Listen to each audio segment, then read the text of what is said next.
Good morning internet, welcome back to my channel. You are watching where on rider. So ఒక చిన్న work మీద పోతున్నాం ఈరోజు. International licence తీసుకుందామని వెళ్తున్నాను. యాక్చువల్గా స్లాట్ నిన్ననే తీసుకుందాం అనుకున్నా, కానీ కుదరలేదు.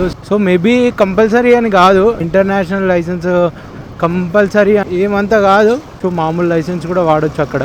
అంటే మా ఫ్రెండ్ ఏంటంటే కంపల్సరీ ఏం చెప్పలేదు, తీసుకుంటా అంటే తీసుకోలేపో లేదురా అన్నాడు. సో ఎందుకైనా మంచిదని లైసెన్స్ అయితే తీసుకుంటున్నా. తీసుకుంటే ఒక పని అయిపోతుంది కదా అని తీసుకుంటున్నాను. బైక్లో ఫ్యూయల్ అప్ కూడా చేసుకోవాలి. ఫ్యూయల్ లేదు, ఎప్పుడు ఉండదు యాక్చువల్గా అయితే. ఫ్యూయల్ ఎప్పుడు ఉండదు. ఫ్యూయల్ నేను తీసుకొని పోయేటప్పుడల్లా కన్ఫర్మ్ ఫ్యూయల్ ఓపించుకోవాలి. ఎందుకంటే ఇద్దరం ఉన్నాము. సో ఆబ్వియస్గా ఫ్యూయల్ అయితే అస్సలుకు ఉండదు బండిలో. ఏ బండి తీసుకున్నా అంతే. అదే పెద్ద బైక్ తీసుకున్నాక ఇక ఆస్తులు అమ్ముకోవాలి. ఇక ఆల్మోస్ట్ ఒక లిటరల్ 24 hours తిరుగుతూనే ఉంటుంది బైక్ అయితే. నేనైతే ఎక్కువనైతే తీయ, కానీ మా తమ్ముడు ఎక్కువ తీస్తాడు. ఆ బైక్ తీయాలంటే భయం అవుతుంది యాక్చువల్గా. ఎందుకంటే నేను తీసినప్పుడల్లా నేను కొట్టివ్వాల్సి వస్తుంది. కాకపోతే ఆడు కూడా కొంచెం కొట్టిస్తాడు అనుకో, మళ్ళీ ఈ వీడియో తీసి తొక్కలే అనుకుంటాడు. ఇక్కడనే కొట్టించుడు బెటర్. ఎక్కువ కూడా కొట్టేయాలి, తక్కువ కొట్టేయాలి. మళ్ళీ కొట్టించిన వేస్ట్. ఇంటికి పోయి పెట్టుడు, అది ఆగిపోడు. 100 కొట్టాను. 100 నేను ప్రతిసారి 100నే కొట్టిస్తాను.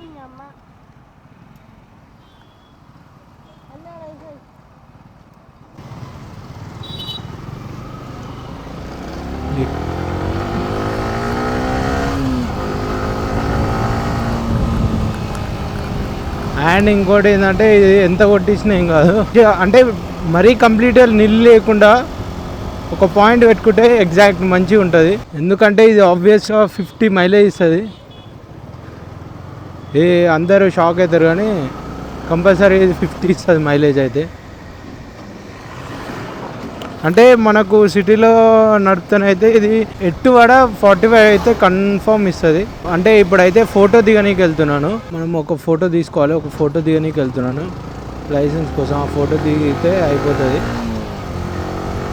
దానికి ఒక పాస్పోర్టు, మన ఒరిజినల్ పాస్పోర్ట్, ఇంకా మన ఒరిజినల్ ఆధార్ కార్డ్ తీసుకొని వెళ్ళిపోవాలి.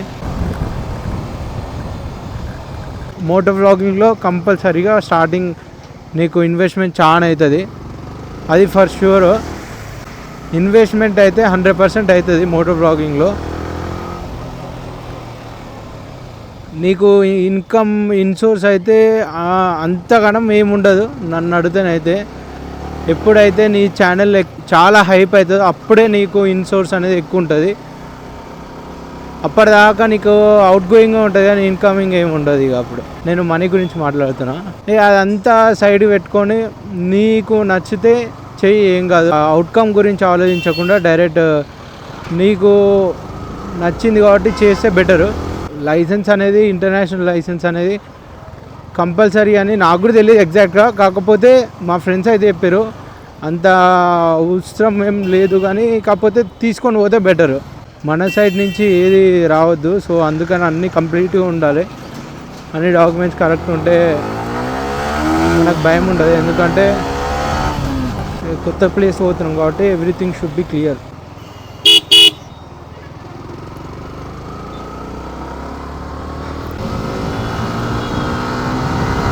చూసాం అక్కడికి వెళ్ళినాక ఏమవుతుందో. బైక్ కొంటానా కొననా లిటరల్గా ఏమవుతుందో తెలీదు. హెల్మెట్ కూడా కాస్ట్లీ అంట అక్కడ. హెల్మెట్ ఇవన్నీ చాలా కాస్ట్లీ అంట. నాకు కూడా తెలియదు ఎగ్జాక్ట్ ఏంటో తెలియదు. అసలు లిటరల్గా బైక్ చూడండి ఎంత గలీజ్ ఉంది. నేను చాలా రోజులు అయింది అసలుకి తీయక కూడా. అసలు తీస్తలేను, బైక్ని తీయడం కూడా రేర్గా తీస్తున్నా. మోటో వ్లాగింగ్ అప్పుడు ఒక వ్లాగ్ చేసాక తీసినా, మళ్ళీ ఇప్పుడు ఒక వ్లాగ్, అంతే. వ్లాగ్ కోసమే తీస్తున్నా అంతే.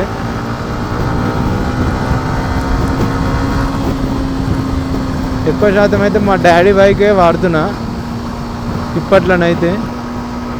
దాంట్లో వాచ్ అవర్ కూడా తగ్గిపోతుంది రోజుకింత. అసలుకి ఎందుకు వాచ్ అవర్ తగ్గిపోతుంది, ఉన్న వాచ్ అవర్ ఉండలేదు, మళ్ళీ లిటరల్ రెడ్యూస్ అవుతుంది. అండ్ ఇంకోటి, నేను ఆ ఛానల్ కోసం అని ఒక రెండు వీడియోలు డిలీట్ చేసేసిన, కొన్ని చేంజెస్ చేయవలసి వచ్చుండే. సో అవి చేంజ్ కాకపోయేసరికి నేను అది అసలు ఆ వీడియోనే డిలీట్ చేసిన.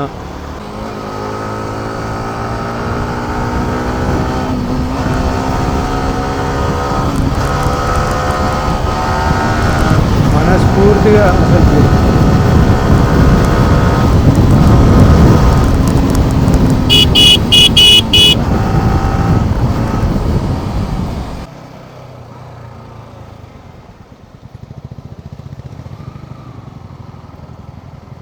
ఇదే వచ్చేసినాం ఇక. రిజిస్ట్రేషన్ అన్నీ ఇక్కడనే అవుతాయి ఇక.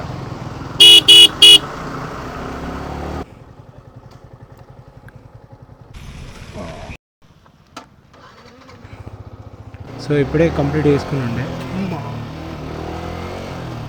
అయిపోయింది, ఒక ఫ్యూ మినిట్స్లో అయిపోయింది. అది ఫోటో దిగాలంటే తొందరనే అయిపోతుంది, ఎక్కువ మంది కూడా లేరు, తొందరగా అయిపోయింది. ఇక బైక్ పోయి వాషింగ్ చేయించుకోవాలి. ఇక ముందట ఏముందో మధ్యలో మనకి ఏముందో తెలియదు, కార్ వెనకాల పోతుంది.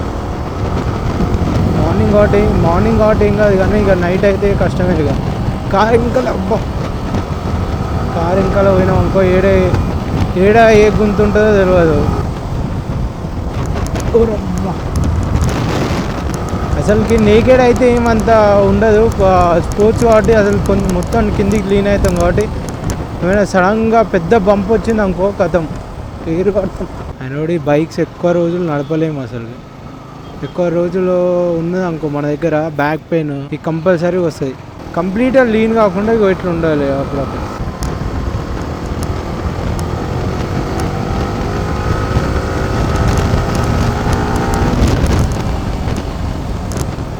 మొన్న లిటరల్గా కారు ఈతలకు వచ్చేసింది, ఈ రోడ్డు పైన వెళ్తూ ఉంటారంటే ఈతలకు వచ్చేసింది. బాయ్ కారు ఈతలకు వచ్చి ఇక్కడ పడ్డది, సడన్గా డివైడర్ ఎక్కేసింది బ్రేజా కారు.